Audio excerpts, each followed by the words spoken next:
Bem-vindos ao nosso espetáculo online. Eu sou Liana Vasconcelos. Eu sou Matheus Secato.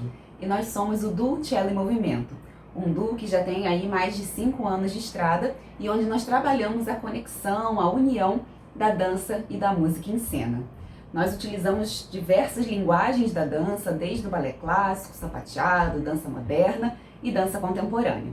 E durante esse período da quarentena, da pandemia, foi um período de muita adaptação, e aí falando do lado da dança, eu como bailarina que normalmente estou acostumada com um espaço, com um chão adequado, tive que me adaptar completamente à realidade de dentro de casa, com um piso que não é o ideal, com um espaço que não é o ideal. Então eu tenho feito meus treinamentos, minhas aulas de balé clássico diárias dentro de casa. E toda a concepção coreográfica do espetáculo que vocês verão em breve foi pensada já para esse espaço reduzido, num chão que não é o perfeito. Então, assim, houve essa super adaptação da produção como um todo para que ficasse da melhor maneira possível. E no meu caso, como músico, a parte de preparação, na verdade, não mudou nada, porque eu sempre estudo, o músico tem muito a parte do estudo individual, dentro de 4 paredes, que por acaso são essas aqui mesmo, onde eu sempre costumo estudar normalmente. A diferença é a hora de fazer as gravações, porque geralmente para fazer um trabalho de nível profissional nós precisamos de um estúdio, né, com todo o equipamento e tratamento acústico ideal. Aqui eu tenho um pouco de tratamento acústico, mas não é a mesma coisa. O isolamento também não, às vezes a gente tem ruído do lado de fora, então é sempre mais complicado. Por um lado eu estou em casa, eu não preciso me deslocar, mas por outro tem toda essa parte que é diferente. Também precisei aprender, estou aproveitando nessa quarentena para aprender bastante sobre gravação em casa, investir em equipamento, estudei um pouco sobre os programas de edição, porque o músico geralmente no estúdio ele só toca e tem um técnico de som que faz a parte de edição, de ajuste de microfone, uma infinidade de parâmetros que tem que ser ajustados, que eu mesmo estou fazendo, né, experimentando, por tentativa e erro, e procurando muito material na internet também para estudar. E a outra parte diferente é que eu estou tendo que fazer arranjos também para as músicas, porque muitas das músicas são para violoncelo e piano, são para orquestra ou para outras formações diferentes de um violoncelo solo. Então, nesse espetáculo nós temos músicas originais para violoncelo solo e outras que são arranjos meus, que eu dividi em 2 ou 3 ou 4 violoncelos e eu tive que gravar cada um deles.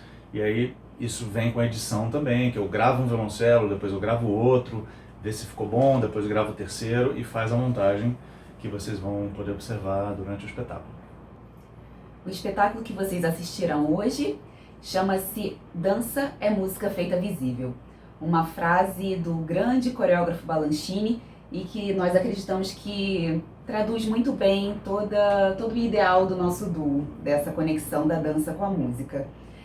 As 3 primeiras obras tratam muito de tudo que veio com a pandemia e com a quarentena, toda essa sensação inicial de querer fugir disso tudo, da limitação de estar 24 horas dentro de casa, da sensação de solidão, de solitude que esse momento trouxe. Eu acho que isso vai ficar bem visível nas 3 primeiras obras. As 2 obras seguintes, elas são o nosso cartão de visita do duo, porque elas são obras bastante diferentes e uma delas é muito tradicional, que é A Morte do Cisne, que todo bailarino conhece, nem todo músico conhece, mas todo músico conhece a música dessa coreografia, que é O Cisne de Sansão, coreografia de Fokine. Então a gente já viajou muito com o duo. Já apresentamos em vários estados do país. E em quase todo o espetáculo, quem contrata a gente ou convida para participar de um festival, pede que a gente apresente o Cisne. O Cisne é a música e A Morte do Cisne, que é a coreografia. A outra obra é Onde Vais, de Priscila Mota, na coreografia, que eu toco o prelúdio da primeira suíte de Bach. Ela, na verdade, já tinha feito essa coreografia antes de nós sermos um duo. E nós fizemos algumas vezes essa coreografia e ela, super gentilmente, cedeu essa coreografia para que a gente pudesse também usar em quase todos os espetáculos. E nós já apresentamos em diversos palcos e pela primeira vez adaptamos essas 2 obras, que são o nosso carro-chefe, para dentro de casa. Na sétima coreografia, a gente faz uma homenagem à música brasileira, saudando a compositora Chiquinha Gonzaga, num arranjo meu, de O Corta-Jaca. Ao som do sapateado também. O sapateado, nesse caso, acaba virando um instrumento também, né? Inclusive, no momento de gravação, a gente teve que fazer a captação do som, igual eu faço a captação do violoncelo. Então, ela não só está dançando, mas está sendo percussionista também. Isso é muito interessante o sapateado, principalmente para gravação. Sim. Na oitava obra, bom, nesse momento de pandemia, as séries de TV ficaram muito populares. E a gente faz então uma menção, uma referência a uma delas, e acho que vai ficar bem claro quando vocês assistirem. E na última obra, nós trazemos como reflexão todo o aprendizado que tudo isso que a gente viveu pode trazer. A ideia de que a gente pode encontrar a nossa própria liberdade, mesmo dentro de um certo isolamento. E também, eu acho que acima de tudo, reafirmar o valor que a arte tem na vida de todos nós, especialmente num momento difícil como esse que o mundo inteiro está passando.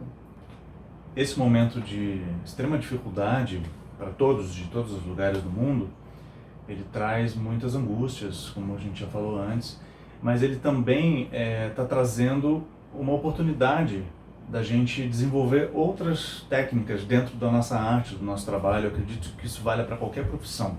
Como a gente falou, a Liana teve que se adaptar para fazer aulas de balé e os aquecimentos e treinos diários num espaço menor. Eu precisei me adaptar com as gravações, com as edições, que eu já fazia um pouco disso, mas eu tive a chance, a oportunidade e a necessidade de desenvolver mais esse lado. E isso vai servir para o resto da vida, independente de a gente ter uma pandemia ou não. Então fica aqui um pouco de positividade tão necessária nesse momento em que estamos todos vivendo. Um bom espetáculo. Bom espetáculo.